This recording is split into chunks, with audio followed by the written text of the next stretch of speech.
We listened together to the story of the father, Ayman, as part of the Doctrine of the Quran lesson series in the year 1447 AH, corresponding to 2025 AD. Father Ayman heard about a town stretching from the heart of the Black Forests and resting beneath the towering Alps with their snow-capped peaks. It was described as God's paradise on earth. Breathtaking nature, abundant waterfalls, fresh rivers, crystal-clear turquoise lakes, tall, dense trees, scattered flowers, refreshing air, enchanting cities, comfortable homes, organized streets, ancient palaces, and an extraordinary way of life. Father Ayman was a man approaching 70 years of age. He loved nature deeply and spent much of his time contemplating it. He came from a small, remote village in the Sultanate of Oman. He had not received formal education, nor had he been exposed to the complexities and regulations of modern life. He was a man who had lived a near primitive life. Upon hearing of the beauty of that town, Ayman's heart soared. Morning and evening, his imagination wandered through it, and he asked himself, "Is it possible to visit this town?" They told him, yes, it is possible and very easy. His longing and passion grew, and he decided to spare no expense to visit it. He asked, "What must I do?" They replied, "You must have a passport and sufficient money, for this town is expensive to live in."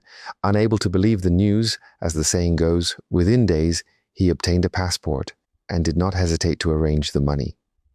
He sold his few sheep within days, and once he received the money, he packed his belongings, bade farewell to his family, and headed directly and spontaneously to the airport.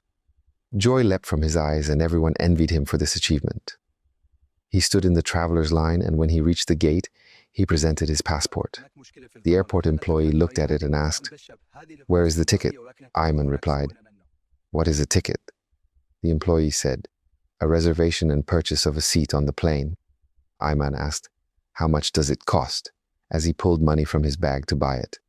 The employee replied, "That won't work, sir. You must go to a travel agency or book through an application." Ayman stepped out of the line, left the airport, and missed the flight. He took a taxi and asked to be driven to the nearest travel agency. They gave him the name of the town and booked him a ticket, informing him that the flight would be in 2 days. He stayed with relatives until the time came, then returned to the airport, confident that he would finally travel. He presented his passport and ticket, only for it to be discovered that his passport had no visa. "Where is the visa?" they asked. "I don't understand," he replied. "Sir, please go back. You cannot travel without a visa." He said, "And what is this visa? They told me that the passport is what matters, and no one told me that there is something called a visa." The airport employee replied in his colloquial dialect, "Sir, move along. You're holding up the line and delaying people. Go back home. You cannot travel with just your passport. You must obtain a visa for this country." Ayman was overwhelmed with frustration and consumed by sorrow. He began complaining to everyone he encountered, saying, "They told me that the passport is the most important document I need in order to travel, and now I've been stopped because of this simple thing, the visa. They made no exception for me and showed no consideration for my gray hair." People began to console him and ease his distress, yet at the same time they concealed their mocking smiles. They said to him, "Father Ayman, may God guide you and set you right. These are international laws. They do not bend to people's circumstances or conditions. The matter is well known and self-evident, and there are no connections or favors here. It's simple. You just need to obtain the visa from the embassy." He took a taxi and asked the driver to take him to the travel agency from which he had purchased the ticket, requesting that it be rebooked for the following day. The matter seemed simple. He was on his way to obtaining the visa, and it would likely take no more than a few hours. After that, he asked the driver to take him to the nearest embassy. The driver took him to the Egyptian embassy. He entered, and they welcomed him, saying, "You didn't need to come here. You could have obtained the visa upon arrival, but since you are here, we will issue it for you." The procedures were completed within an hour. He was overjoyed and pleased, and he prepared himself the next day for his journey, driven by the hope that he would finally take flight to the wonderful town that had never left his imagination. He went to the airport, stood in line, and presented his passport, ticket, and visa. The clerk began alternating his gaze between the visa and the ticket, then asked him, "Where are you traveling to, Father Ayman?" He replied, "To such and such a country." The clerk said, "Then why is your visa for Egypt?" Ayman asked, "What's the problem?" The clerk burst into hysterical laughter, and the entire line behind Father Ayman erupted in uncontrollable laughter as well. The situation had gone beyond anyone's ability to restrain themselves or observe decorum. Father Ayman shrank back and said to the clerk, "Why are you laughing at me? You asked for a visa and I brought one from the nearest embassy. The Egyptian embassy helped me and they even told me I could obtain it upon arrival."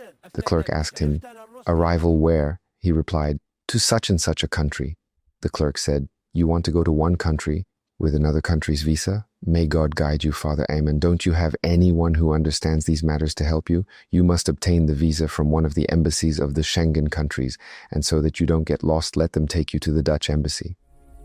He left the airport and headed straight to the travel agency, postponing his trip to the next flight, which was 2 days later. After that, he went to the Dutch embassy. He entered with enthusiasm filling his heart, stood in a line of people, took a number, and then waited a long time until his turn came and he was admitted. He said to them, "I want a visa."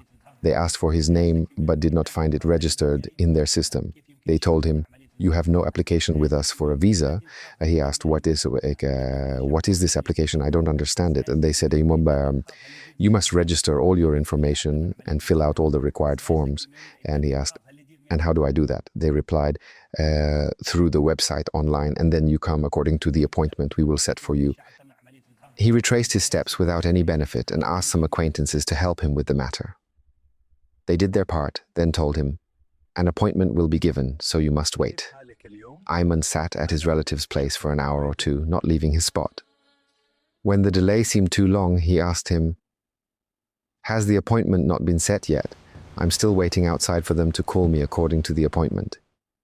His relative laughed and said, "Father Ayman, an appointment is not arranged in hours. It takes days and sometimes even months." He replied in his colloquial dialect, "What? How can that be? My trip is in 2 days." He began striking one hand against the other, complaining to everyone he met, repeating, "They told me it was enough to have the strongest document, the passport. So when I finally had it, why didn't they accept it? What are these obstacles and complications?" They said to him, "These are international laws. No one can object to them. Everyone knows this and accepts it." He asked, "Then what is the use of the passport?" They replied, "It is the most important part, but those procedures are still necessary in order for you to be able to travel." So he waited until the appointment finally came, 25 days later. He went, with enthusiasm and happiness filling his heart. When he entered after a long wait in line, they told him, "Your information is incomplete. There are fields that have not been filled in, and the photos are unclear." He asked, "What should I do?" They replied, "These procedures must be completed in full, without any lack." He said to them, "Overlook them and excuse me from this. I have come back many times, and I am an elderly man by nature." They laughed at him with a mixture of embarrassment and condescension and said, "We apologize, but you must leave until you complete all the information." He returned once again and began searching for his educated, perceptive friend to inform him of what had happened. He found him, took him to a photography shop, and then went with him to the immigration and passport office to extract some of the required data. Father Ayman sat beside his friend as he worked on the computer filling out the forms. He noticed that there were fields his friend had not paid attention to, so he asked him about them. He replied, "These are not important, just formal procedures." Ayman asked, "Are you sure?" He said, "Yes." Ayman asked, "Then why do they include them if that is the case?" He replied, "They don't apply to everyone. We Omanis have a special privilege. That requirement is not imposed on us as a matter of course." His relative was educated, well-read, and academically trained, whereas he himself had no experience in such matters. Therefore, he entrusted the whole affair to him. Father Ayman waited for the appointment until it came 10 days later. He went, and after careful review and verification, it became clear that he had neither travel insurance nor a reservation for accommodation. So they sent him back once again to inform his relative of the matter and to reproach him for failing to verify the requirements properly. In general, his relative helped him complete those details. A week later, they called him in. After much effort and waiting, he entered, only to find that he did not have a bank account. It was therefore necessary to know the amount of money he had in his account before entering that country. They asked him, "How did you pay for the insurance and book the accommodation when you do not even have a bank account?" He replied, "I do not know how that was done. My relative asked me for the money and I gave it to him. Perhaps he registered and paid from his own account." They said to him, "Leave now and open a bank account in your own name. This is another procedure." He flew into a rage at his relative for claiming knowledge and expertise, and for dragging him into this humiliating ordeal as a result of carelessness and underestimating the required conditions and information, repeatedly assuring him that they were merely formal procedures of no real importance. He said to him, "Why didn't you direct me to someone more knowledgeable than you? Here we are going back and forth every day with a new procedure because of our limited and mistaken understanding. Now they are asking me to open a bank account and deposit money into it." He went with him to the bank and opened an account, submitted the required information over 2 visits, and deposited what little money he had left. Then he returned to register another appointment at the embassy. When he went at the scheduled time, entered, and they saw the amount available in his account, they told him, "This amount is not sufficient for you to enter this country. There must be no less than such and such an amount." He said, "Where am I supposed to get the money from? I have paid everything I have for the ticket, accommodation, visa, and insurance." They replied, "Manage somehow." So he returned to his hometown broken-hearted, yet the image he had formed in his imagination of that country never left him, and his overwhelming desire to visit it did not fade. He decided to sell everything he had left, a small piece of land not exceeding 200 square meters, in order to be able to obtain the visa. It took him nearly 2 weeks until it was sold. Then he returned once again to his relative and attached the bank proof, showing the required amount. He waited a week, after which an appointment was set for collecting the visa. He took it, scarcely believing it, overwhelmed by happiness and excitement. He headed straight to the travel agency and asked them to make a booking for him. They told him, "You must purchase a new ticket because you lost the first one after canceling the reservation several times." He said, "And the money I paid you?" They replied, "It's gone." He said, "I have no money except what the embassy required to be in my account. No more than that. And I saved it to live on there. I decided to stay there for a full 3 months so I could delight my eyes with that bliss, for I was told that this country has a high cost of living." They said to him, "You have to find money to book another ticket."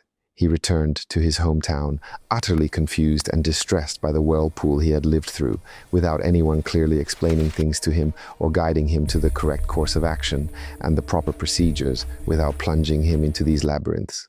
In general, Father Ayman had no other source of income. He was still searching right and left before the visa itself expired, and he lost it as well, just as he had lost the ticket.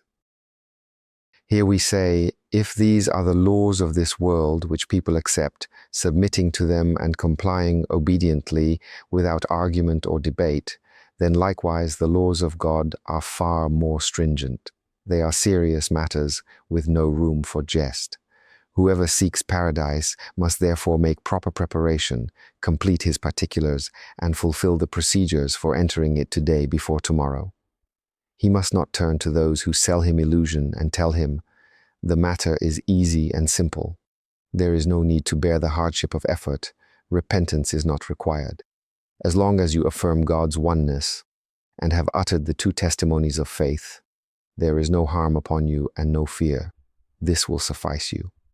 Who is Ayman? Ayman is that poor, deceived man, misled by his sheikhs who gave him hope of entering paradise without reckoning, no matter what sins he committed or transgressions he perpetrated, simply because he belongs to the nation of Muhammad, the intercessor, who, as they claim, lifted the pen from his community.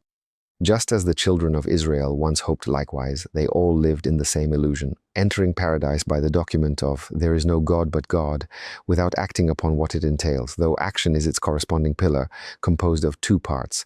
The first part, righteous deeds, which include all the obligations God has commanded. The second part, abstaining from what is forbidden. And standing before Ayman will be everyone who claimed knowledge and made it permissible for people to enter paradise merely by uttering the testimony, even if they committed sins and did not repent of them. According to their claim, he will enter by the intercession of the Beloved, the Chosen One, because he is from the nation of Muhammad. Just as before them, the children of Israel imagined the same, casting aside behind the wall dozens of texts from the revealed book and dozens of authentic hadiths of the sent prophet. وَإِنَّهُ لَذِكْرٌ لَكَ وَلِقَوْمِكَ وَسَوْفَ تُسْأَلُونَ ما يبدل القول لدي وما أنا بظلام للعبيد قل إني لن يجيرني من الله أحد ولن أجد من دونه ملتحدا إلا بلاغا من الله ورسالاته ومن يعص الله ورسوله فإن له نار جهنم خالدين فيها أبدا تلك حدود الله ومن يطع الله ورسوله يدخله جنات تجري من تحتها الأنهار خالدين فيها وذلك الفوز العظيم ومن يعص الله ورسوله ويتعد حدوده يدخله نارا خالدا فيها وله عذاب مهين